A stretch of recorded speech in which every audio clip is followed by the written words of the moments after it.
since high school that messed me up a little bit, right? And that was hard to come back from, but I'm better than ever and I'm happy, and look where I am today. I completed my 2-year-long goal that I wanted to do. I couldn't be prouder of myself, thanks to the support of everyone from my club. It's surreal. It doesn't feel real that I'm here and that I'm doing it, because I was told that I would never even graduate high school.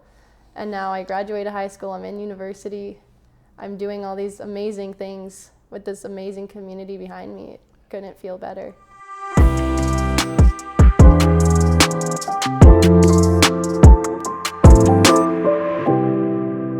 Hello, I'm John Brink, and we are podcasting on the Brink from downtown Prince George, British Columbia, Canada. And for all those people that are watching us, they say, okay, we know where Canada is, in British Columbia on the west coast, right? Right. And then Prince George City, where is it in relation to Vancouver? Okay, it's about 500 miles north, or 800 kilometers. And Prince George, very, very interesting community, about 80,000 people, lots of forest. Within 50 miles, we got 100 lakes, and we got lots of friends here. Black bears, grizzly bears, caribou, deer, wolves, foxes, you name it, we got them all here. We call it paradise. Now today I got a very, very interesting guest.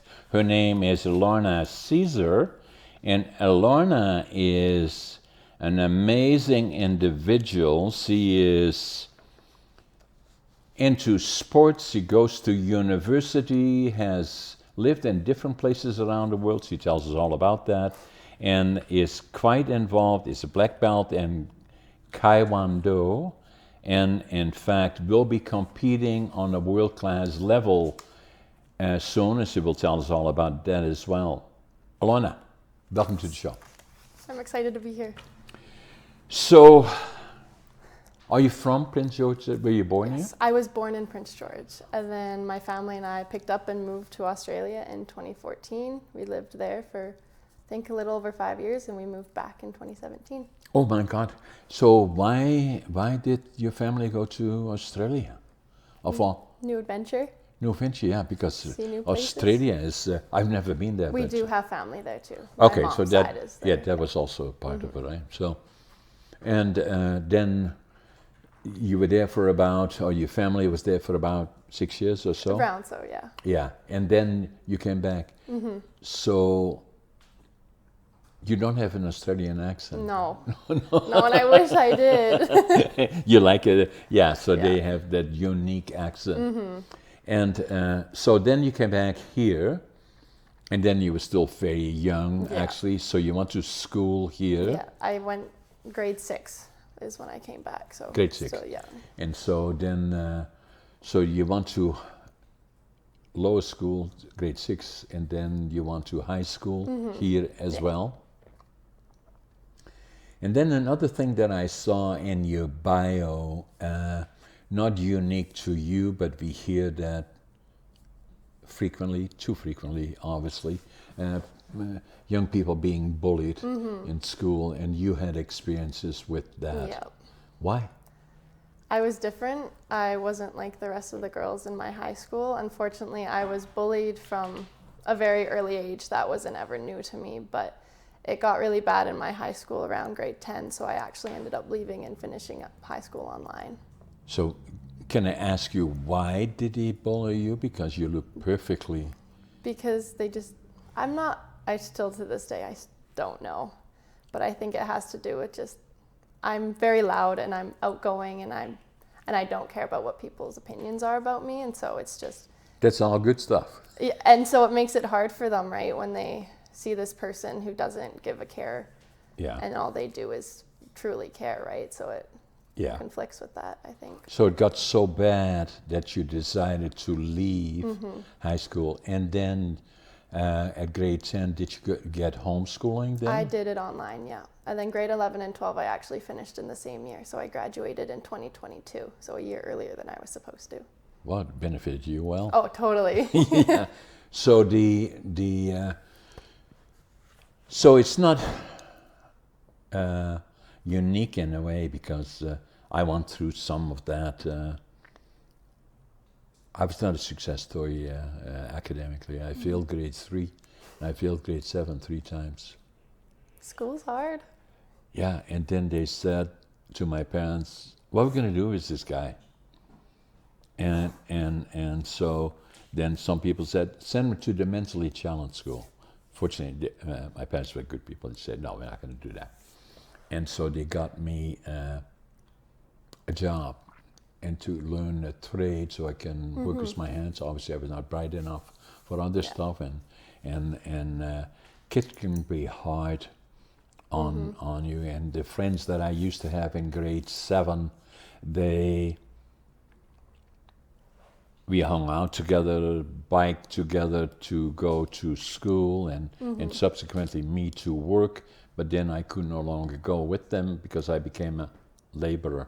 I'm proud of that today, but then it was, that's what happened. And then the friends that I then did have that went on to college and university, and I didn't go there, obviously, and so I from the time that I was 12 and a half years old, I worked in a furniture factory. In the evenings, I would go to school and learn to become a furniture maker. My grandfather was a master carpenter. My dad worked in lumber, and so that's kind of what I did. And so in Holland, it was kind of the thing. I was born in northeastern Holland, actually. It was if you want a job or you want to do something different, you want to buy a house or you want to go into entrepreneurship, the question is always, so what are your diplomas? Well, I didn't have diplomas, So then I decided, I was born in 1940, so I'm going to be 85 this November. And then I decided, we were liberated actually by the Canadian Army April the 12th, 1945. Made such an impression on me when I was 5 years old that I knew if I grew up I would go to the land of my heroes, Canada.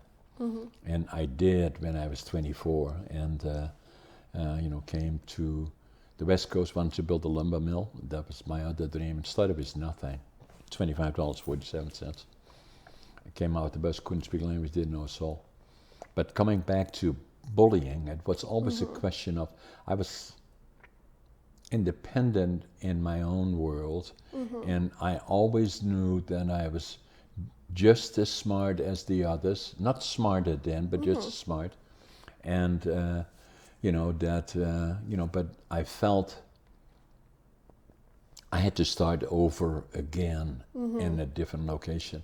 So I was going to go to Canada before I was 17. And so they didn't want me to let me go. My parents said, no, too young. And so then I was drafted into the Dutch Air Force for 2 years. It was a good experience, a little more than 2 years.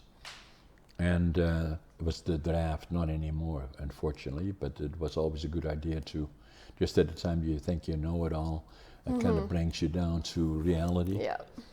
And so then I left with my suitcase, 3 books, 2 sets of clothes, and I knew I wanted to go to British Columbia. That's where all the trees are. If I wanted to build a lumber mill, was studying from nothing. Couldn't speak language, didn't know soul, didn't have a job, and took the plane into Montreal, took the train across Canada, as you know.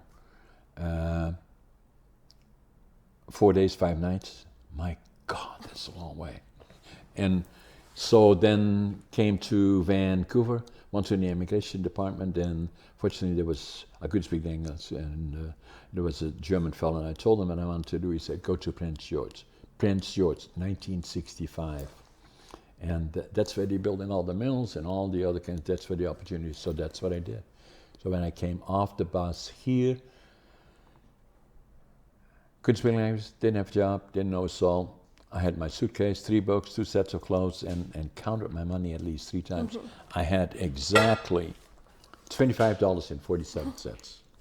But what I did have is attitude. I have always been positive.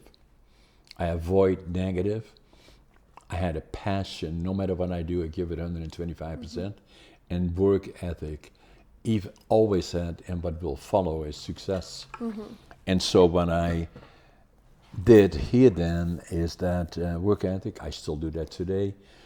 Even at nearly 85, I get up at 5:30 in the morning. always make my bed, and I always think I'm late. And so I still do the same today, but then, and started out as a cleaner man, lumber pilot, and then eventually I got my own mill and on and on and on. So it's not about that, but just to kind of, the story is this one, is that even with the challenges and then being obviously a lot of times in school, but it would be as the teacher in Holland, it would be 10 would be the highest, 0 the lowest. So the rating, if it was very good, it was a 10 or 9 or an 8, whatever. Anyway, so then whenever they read off the test that we did, and then it was always the same, and they came with Peter as an 8, and this one as the 9, and on, and John, as usual, John Brink, a 0, saying, so, and so that was, and kids would be hard on, you know, and so that experience, but, you know, but it didn't get me down to the point of, because of circumstances, whatever, I had to start over again, start from new, and I did that when I got here. Started as cleaner man, lumber pilot, and obviously, you know, then from there on in, it's the land of opportunity, Canada. I love Canada, you know, and so then I went from there and then kind of built up into today, and obviously my education was not the traditional one, the schooling system, but it was more life. Yeah. And so it served me well, and I'm not against the schooling system. I think we need to make improvements on it at all levels for all the reasons that we'll probably will be talking about. And the other one is, you know, is opportunity, and so and that's where I went from there. And then today, obviously, I'm a writer. I've worked on my 6th and 7th book. Obviously, I learned to speak English, and then obviously we're podcasting and doing a lot of other things that are very, very interesting. Living in Canada is, you know, it's just an absolutely beautiful country. In particular, British Columbia, and especially northern British Columbia. So that brings me back to you, and just to give you just a bit of my background. And then, so when you came back from Australia and then finished your own schooling and graduated, you know, then from there on in, you already were involved in Taekwondo. I started Taekwondo in the summer of 2022, so it was that year that I graduated high school. And so you made then decisions as what would you do from that point forward? What brought you to Taekwondo or to sports in general? And I have grandchildren that are quite involved. I've done sports from such an early age in Australia. I played rugby all the time. Volleyball. Yeah. I played volleyball, basketball in high school, even though I did not enjoy the team sports. Yeah. I love Taekwondo because it is such a family and it is a team, but your performance is based off of your individuality, right? And how you do. It's not dependent on anyone else. No. Which I really like, because then my own fate is in my hands, I guess, while I still have a team supporting me. Yeah. So I found Taekwondo that year I graduated, after everything went down, like getting bullied, going out of high school, having to do that on my own. It was really my turning point, I think. I met my best friend there. We're still best friends to this day. She's in the club too, black belt. She was the one that went to Finland in 2023. And so ever since then, I wanted to make that my goal, to make Team Canada. And you did. And I did. But it did other things for you as well in terms of creating confidence. Oh, it totally did. I feel so confident. I enjoy doing things now, going out, meeting new people. It is, because it is such a big opportunity to go out and meet these people from Quebec that I've never even met before, right? So I get to go out and talk to new people before I wouldn't even do that. So yeah, having the opportunity to meet new people, make new friends, it's wonderful. And so much to do with confidence, right? So and sport is so good for you physically, mentally. But the other thing that you did is you made choices in terms of, from a schooling direction, where do you go from there? And I know you then made a decision to go to our amazing university, University of Northern British Columbia. Yeah. Relatively new, about 30 years, but I was very involved into when we started it as a community. We wanted a freestanding university, not an associated one to others, but a freestanding. And so you then decided to go to university. Yeah, I started there in 2022 as well. And I know that you're going the direction of becoming a teacher. Did you know that right from the beginning? I knew that from an early age, that I love children. I love being around them. They bring me so much joy, and I want to have the impression on children that my teachers had on me. Yeah. Because there's teachers that stand out from Australia, from my last high school I went to, and even in university still. All these teachers have made such an impression on me to better myself that I want to be that for young children too. Yeah. And so one of my daughters is also a teacher, so I know, and also so committed. And so but then sports, so you went to university, then sports became very important in your life. Yes. Why Taekwondo? It was the first martial art club that messaged me back. They have great communication. Yeah. So I started getting the fascination with Taekwondo because of martial art movies with my dad. My dad and I are huge binge watchers of TVs and movies. And so we watched all the martial art movies you could think of, and that really that made me want to do it. As cliche as that sounds, Karate Kid was the first one where I'm like, I want to be in that. I want to do that. Yeah. And then I messaged Family Taekwondo, and they got back to me, and the next week I was training. Yeah.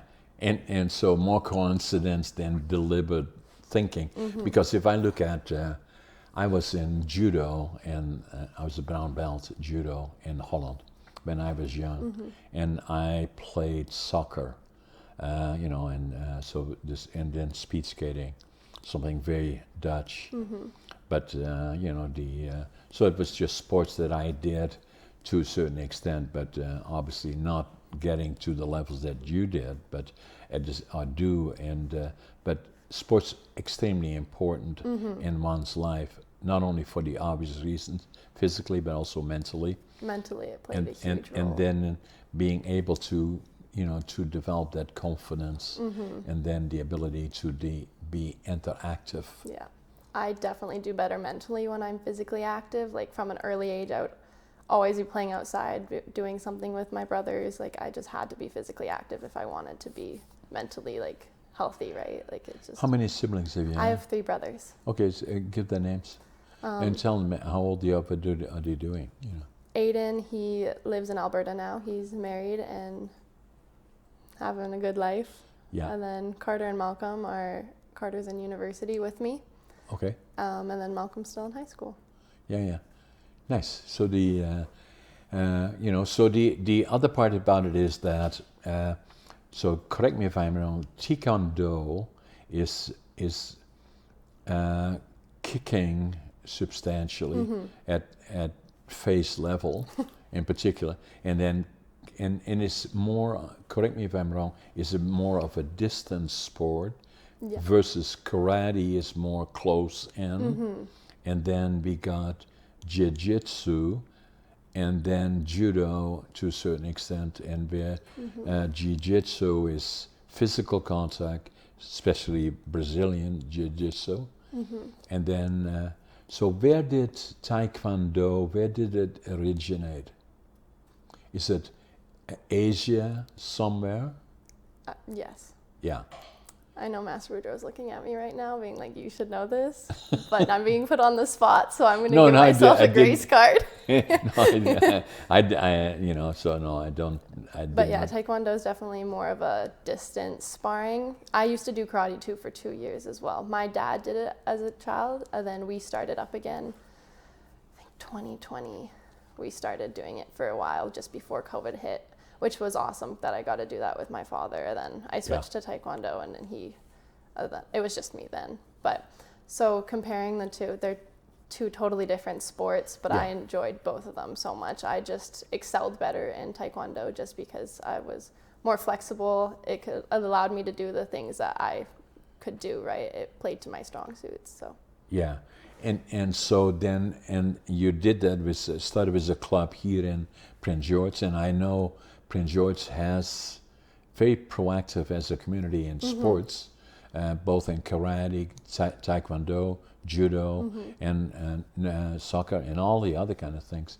You know, so so you started with taekwondo, and then so you must have been in it already. You're a black belt, and is the grading system, you know, like if I look at judo, we start with white, then to yellow, then to green, orange, and then brown, and then black belt, and then the different grades? For our club, it's white, yellow, green, blue, red, and then black.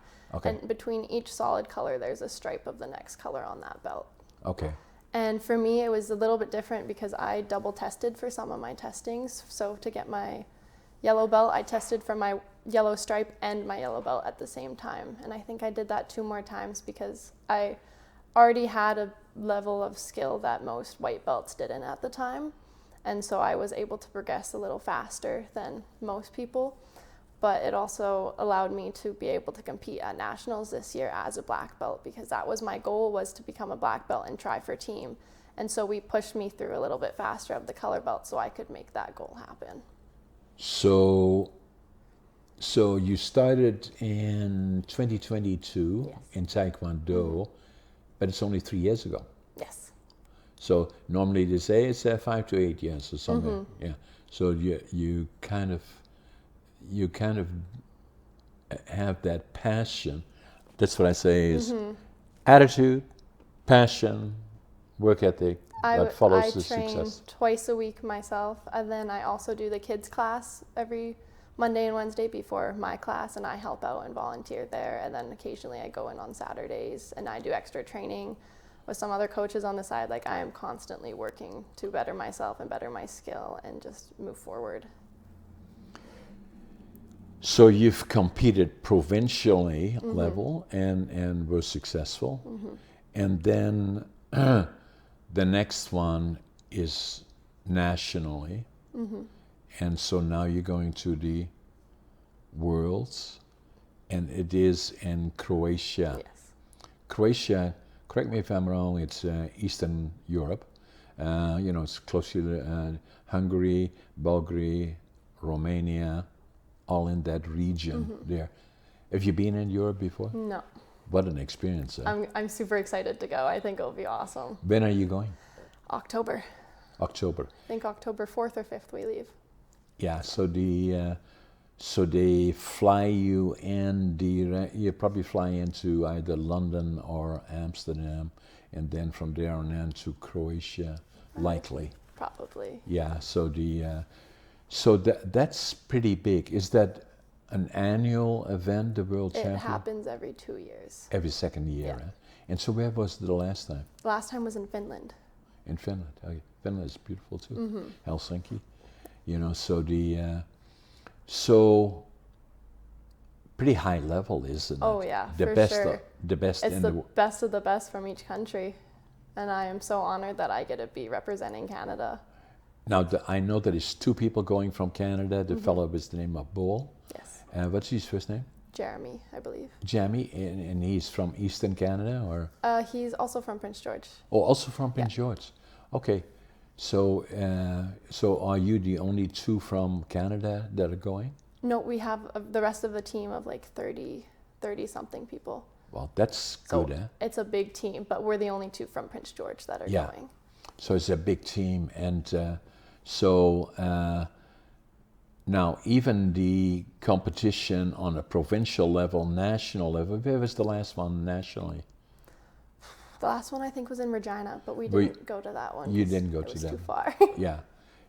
So so this is going to be very, very exciting. Oh, I'm super excited. It doesn't feel real. I don't think it's sunk in yet. It's just my goal, my dream, what I wanted to do, I did it, and it just feels unreal. Yeah. Because I worked so hard, and for me to know that it paid off is crazy. Well, and that's the whole purpose of the podcasting. A lot of young people are looking at that, that there's so many struggles that young people have, in particular I did, you did, in terms of forms of bullying of some form, and to create that confidence, not that I'm better than anybody, but I'm no less than. But And to believe in opportunity yourself. is there for everybody that is willing to make that commitment. So of saying that, I wrote a book about that actually. Have you seen any of my books? I'll give you copies of them all. I sign them all. I wrote this book is that, I heard on a U.S. television station that, scary actually, that probably 75% of the people that work in the United States, I don't think Canada is any different than that, don't like their jobs. And probably 70% of the 75% are looking for another job. And so what I always say is that I do a fair amount of presenting to young people, high schools, colleges, universities, is I always ask some of the students that, so what do you plan to do when you're done in university? And saying, I don't know, I don't know. Well, that's important to have a general idea because the rest of your life you will be likely working in some kind of a career. And if you don't like it, but then you feel you're committed because you got mortgage payments, you're married, you got kids, and and you don't like what you're doing, it becomes part of you and your surroundings, and that's not very good. So what I say is that the more you find out about different jobs, if you want to be a truck driver, talk to truck drivers. See how they're doing. Should it be short hauls, long hauls? Should you own a truck? Should you not own a truck? Blah, blah, blah. Or you want to be a builder or a carpenter or something like that. Talk to somebody that does contracting. How do you like it? What are the benefits of it? What are the opportunities? Blah, blah, blah. Or you want to be a lawyer, or you want to be a doctor, or a teacher for that matter. Talk to them and see what are the advantages of it, because then it makes all the difference to your life that you already know a direction, as you indicated. You like working with young people, kids in particular, and so that part is very, very important. My youngest daughter is a teacher as well. She loves her job, and then I felt I had to write a book about it, saying that finding your passion, living the dream, and then saying with me, that obviously I finished school early at 12 and a half years old, and got a job in a furniture factory. So I've been working, I'm going to be nearly 85 in November, so I've been working for about 73 years. Okay, John, are you living the dream? I am, even still now, and simply because I wanted to go to Canada when we were liberated by the Canadian Army. When I was 5 years old, I wanted to go to Canada, the land of my heroes, and I dreamed of going to Canada. And then the other part is that I wanted to go into lumber manufacturing, and then saying, well, at school obviously said, well, with Johnny won't amount to much, because he's not too bright, he probably has to become a laborer someplace. No, I knew I was just as bright as the others, and I had to prove that to me, not to others. And so to go to Canada, start with nothing, and then obviously did lumber and all the other kind of things. So it's very, very important. But the point is that every day to me is a special day, and especially today is a special day for me because every day is a special day, and so will tomorrow be. No matter if there are challenges, I deal with that, and then every day is special, especially here. So then that being said, now some of the other challenges that you've gone through in the bullying and all the other things, did you get counseling in some form? Or I know your dad was a huge support for you all along the way.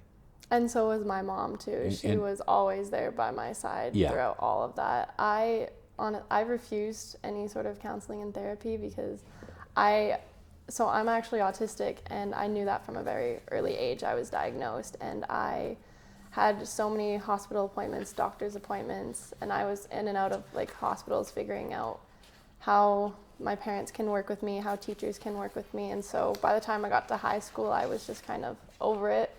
I was done people telling me that like I need to fix something or do this instead, or this will work better for you.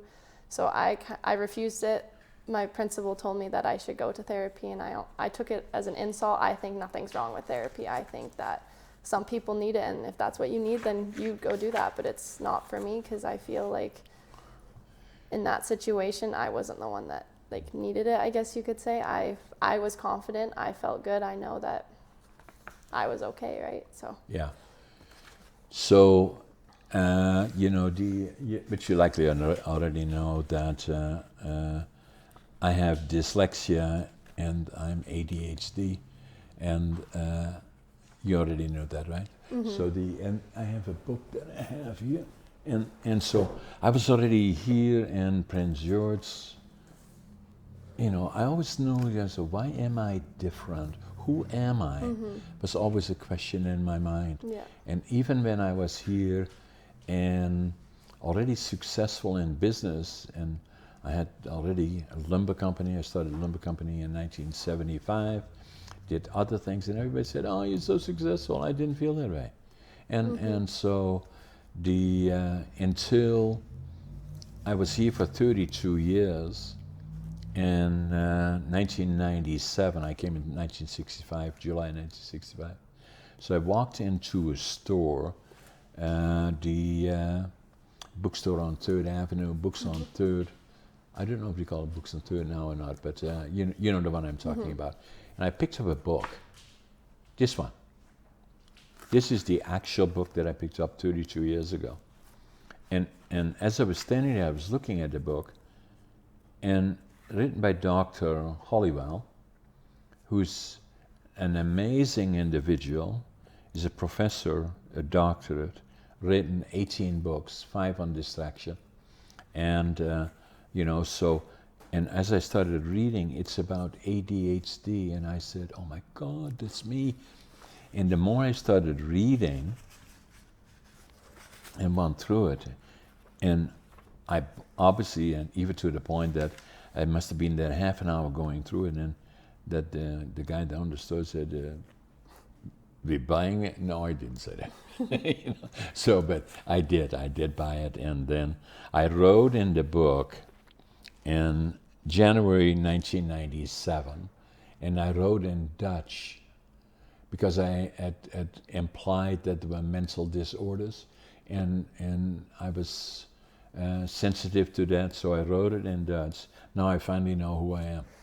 And the more I found out about it, and going through Google and starting to look at all the different things. Now, Dr. Halliwell, he is ADHD and has dyslexia. And so I started looking at Google and all the other kind of things. And the more I looked at it, so this was 1997. It took me 5 years before I would go to my doc here in town, who was a friend, delivered our 2 daughters actually, and he was a personal friend, and he said to me, "Hey John, why are you here?" I said, "I think I got ADHD," and so we checked out. Yeah, I do, and so the more I checked it out, can you imagine this? So there, I was already 62 years old when I was diagnosed ADHD. From the time that I left grade 7 at 12 and a half, so for 50 years, I was wondering, who am I? Why am I different? So now I look at it, or the more I got to know about it, the more I started realizing that it's a superpower. And now a lot of people say to me, how do you do all the things that you do? You have 10 companies, and you're writing books, 5 books here, and another 2 that you work in, and you're podcasting, and you're doing this, and it's like, I say, ADHD, that's how I do it. So that's kind of I believe it is very important. Hence, I wrote a book about it, and I give you a copy of that, John. So this one here, I'll sign them for you. And so it became very, very important for me to become more proactive in it. So if there are opportunities to do presentations, and I do those, then I do that. I did about a month or 2 months ago. I did a presentation for the Alberta ADHD Association in Calgary. It was about 500 people there, all ADHD. Right now, with ADHD in particular, I did a podcast with Dr. Halliwell. Actually, this podcast that we're doing is 417. I did a podcast with Dr. Halliwell, is podcast number 203. Can you imagine that? He wrote a book in 1993. I bought it in 1997. It changed my life. And then now, all these years later, I think it was last year or so, I podcast Dr. Halliwell on virtual TV and talking about ADHD, frequency of occurrence, and all those other kinds of things. So I still include it in podcasts that I do. It's not the sole purpose of my podcasting. I do in different topics, but it's always something that may come into the picture, and frequently it happens that I get guests, very frequently actually, they said, I've never talked about it, but I'm also ADHD. I would say, well, it happens all the time, in my podcasting. And so that, so the frequency of occurrence likely is closer to 20%. I suggested to Dr. Halliwell on the podcast that we did. He said, no, John, probably more than 25%. I agree with them.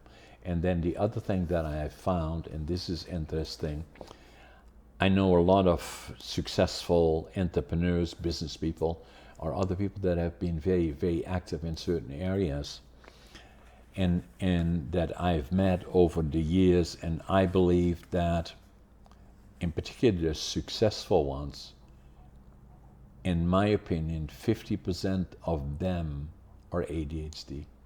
And he said to me, no, John, probably 75%. And I agree with him on that part as well. So diversity, neurodiversity, very frequent occurrences in different areas, including you.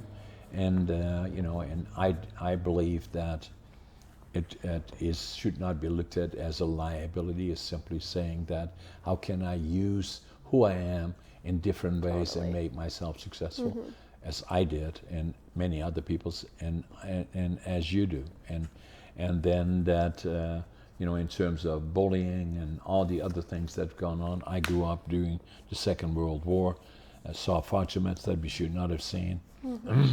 And it's still very much part of my life, and usually on the November the 11th, I always make sure that I still share it with others, and I usually make presentations to 2 or 3 different schools in British Columbia about why the 2 minutes of silence, and why it's important to talk about and appreciate that. Some people have the impression that if there is war, after the war is over, everything goes back to normal. Well, it doesn't. It may take generations, and it has an effect, but it makes me even more appreciate that. I fly around a lot, do a lot of business in the United States, and usually when I fly around, I sit by the window, I look outside, and say, it's paradise. We are so lucky, so fortunate compared to other areas in the world, So, as you go forward now to the World Championship, and you're going to do well, obviously, and so how do you see your future? So you're in your 3rd year of university, you probably got 1 more year to go, and then you become a teacher. So how do you see the next 4 or 5 years in terms of Taekwondo and your career and teaching and other things in your life?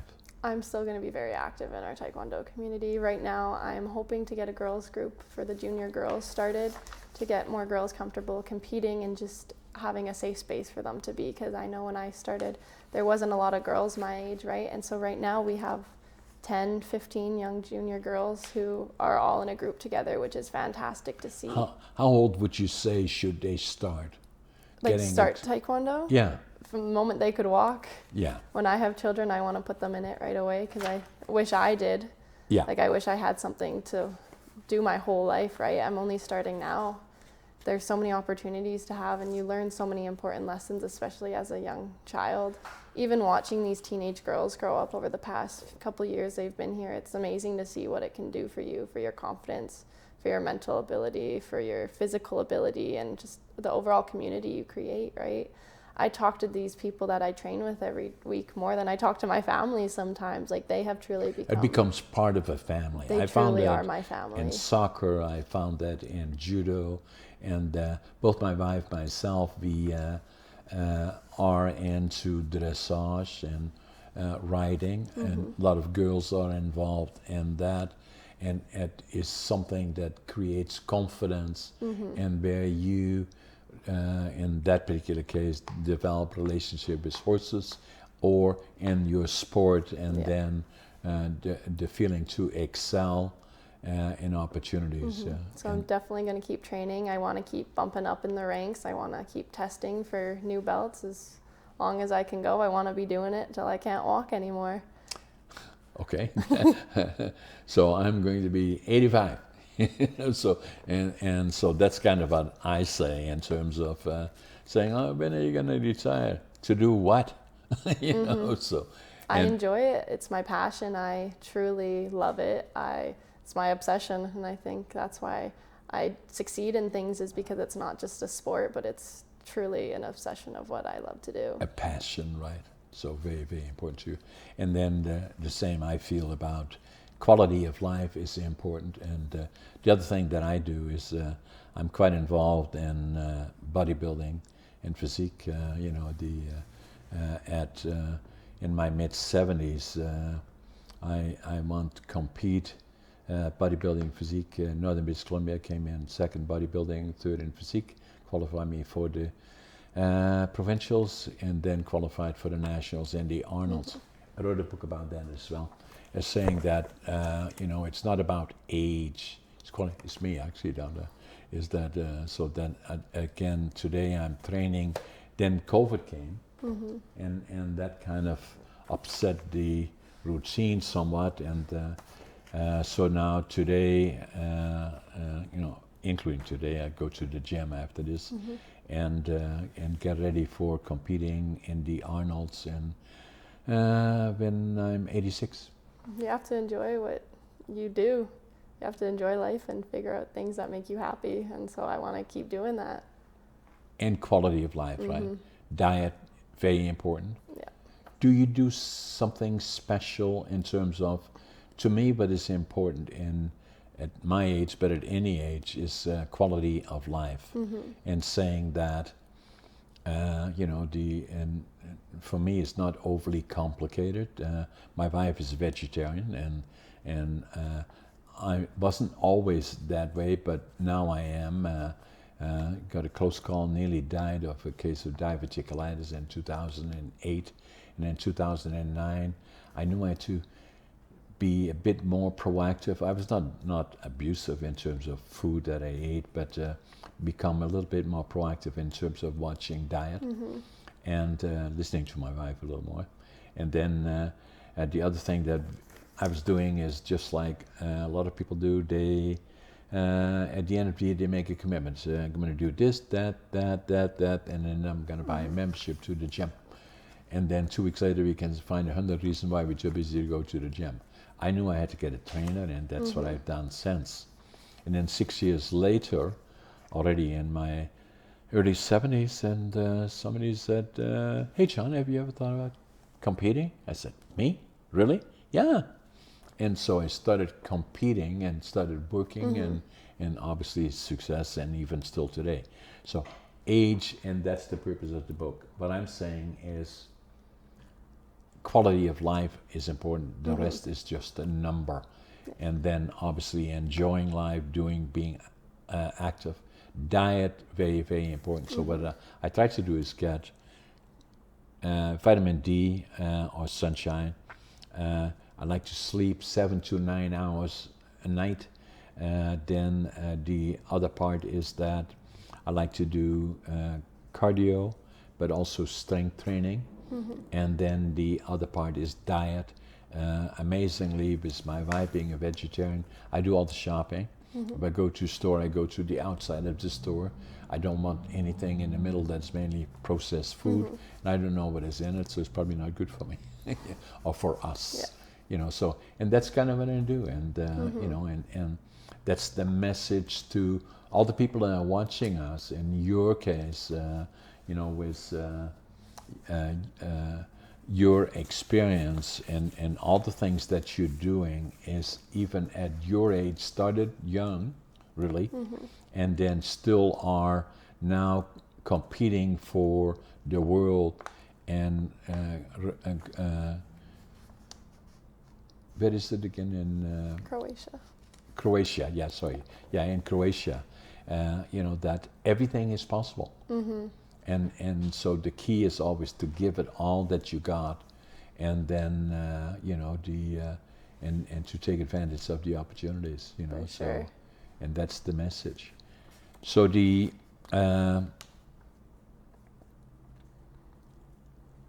one of the questions is on teaching that you. What kind of a teacher would you like to be? Definitely like kindergarten to grade 2, like the young children. Yeah. Why? Because of your experiences, or the interaction, or just it's such an important part of. If I look back, kindergarten wasn't very good for me because we were the warriors during that point. But the forming years, I still remember from the time that I was 3.5, bombers overhead, and then from the time that I was 5, saw fighter jets that we shouldn't have seen. It is the foundation for a young person as they grow up, the first 5-6 years of their lives. Definitely the impact that the teachers had on me growing up, but also they're really funny. And I can't help but smile and laugh when I'm around them because the things that they say out of their mouths, I'm like, I don't know where that came from, but it's funny, right? So it makes me enjoy it. I have fun doing it. Yeah. So. And so the and it is very, very important because to have a dream of fulfilling what you're doing, and then already knowing the direction you would like to go is you talk about your parents and your mother and your dad had and still do have an influence on you. And their support is very, very critical, very, very important. My mom still supports me to this day at the university because I'm through ARC since I have autism and a few other learning disabilities. My mom has played a huge role, as well as other teachers in there that have pushed me to do better and to keep going. So it's teachers, and especially my parents, have been really influential in how well I do in school. I've never been an academic person. I'm smart, but academically it's harder for sure. But I succeed in other things, so it's okay. Well, and then you're an example of that, so am I, so that I obviously failed grade 3, failed grade 7 3 times. The amazing part is I was always good at numbers. And I'm a very good writer. And because of dyslexia, I'm not a good reader. Even not now, I could not sit here and read. And all my books, I do audios, but it takes me 2 or 3 times longer than it does anybody else because of my dyslexia. But still, I believe it's important that I do physically the reading of the books. So the other thing that. So if you look back and say to all the, including the younger people watching us today from around the world, things are, and that's what I found, and obviously be podcasting around the world, as we're sitting here, just for young people in particular, as they watch you on this media, being watched around the world. On YouTube, it is available on the Brink. We have close to 1 million subscribers, and probably another 1.5 million that are on other platforms. immensely powerful. But there will be young people watching you, and around. And I don't want to put you on the spot, but what would you say to them about, the try to find your passion, but I would say be physically active. And then the other part that I always say to people, young people in particular, that I make presentations to, I find it a lot of times that young people in particular, they say, this is wrong, that's not right, what I'm wearing is not right, and this is not right, and some of the other things. I like to say to them that respectfully, that there is only one of you in this whole world. One only that is like you. You're unique. And so accept, not being better than anybody else, but accept who you are, and then give it all the best, but understand that you're special. I didn't feel about myself that way. It took me a long time, till I was 62, when I found that book. Up to that point, everybody said, "Oh, you're so successful, you're doing this." I didn't feel that way. Mm-hmm. And so to understand who you are, and that you are not you in a general sense, that you are unique for a number of reasons, and then find something that you would like, and then I believe attitude, stay positive, passion, whatever you do, give it 125%, and work ethic, what will follow is success. Mm-hmm. And then the other part that has always been important to me is that give back to the community, be involved in the community, and that to me has always been important. What I would say is that life's hard, but it's not impossible. Like, I'm faced with challenges every day. A few months ago, I was diagnosed with celiac, so I can't eat gluten, and that's changed my whole diet completely now. Right before I'm about to compete, I dropped way too many pounds that I should have for my weight division that I was competing in. But it was just another challenge that brought up. It was hard, but it doesn't make it impossible. How did they determine that you had that? Did you do testing? Testing, yeah. Yeah. And so life's hard. It's always going to be hard, but you got to keep going. It's hard for everybody, right? So it's just got to keep going and keep pushing. Stay positive. Attitude, passion, work ethic, what follows is success. Be persistent, do what you want to do, and find what you enjoy and do it and stick with it. I like to think that I don't care what anyone thinks, because at the end of the day, I'm going to judge myself harder than anyone else will. So as long as I'm happy and I know that I'm doing what I love and that I'm successful in what I'm doing, then I don't care about what anyone else thinks about me, because I'm happy. Yeah, I'm enjoying my life. Right? And I say the same, is that I will respect everybody, and I do what I have to do, but at the same time I give back wherever I can, and but I'm at peace with who I am and where I am, but it took me a long time to get there. And it's hard. I'm still getting there.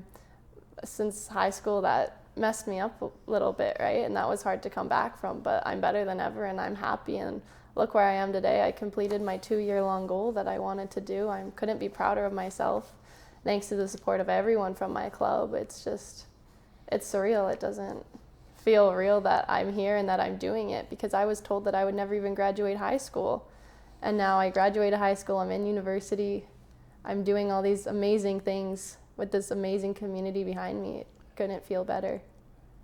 You're special, and you can say that to you. You are special, you are unique in the things that you do, and what it takes is that, as it did for me, it took me a long time to get to who am I, but I'm at peace with who I am. And I know there's only one of me, not special, not better than, but it's only one of me, and every one of them, not for any other reason, nothing to do with religion or anything like that, but there is only one of you, and you're special, and you give it all that you got. Elora, I appreciated you have a great deal of respect for you in terms of what you have accomplished, and looking forward to Croatia, and and you will become very, very successful. make sure you stay in touch with us. And for all those people watching us around the world, you know, you know, our podcast, subscribe to us, share it with others, and comment on it. And this is again a special podcast on an athlete here in our region and going to Croatia for the World Championships with all the challenges that we encounter and still staying the course. It is an example. Thanks for your podcast.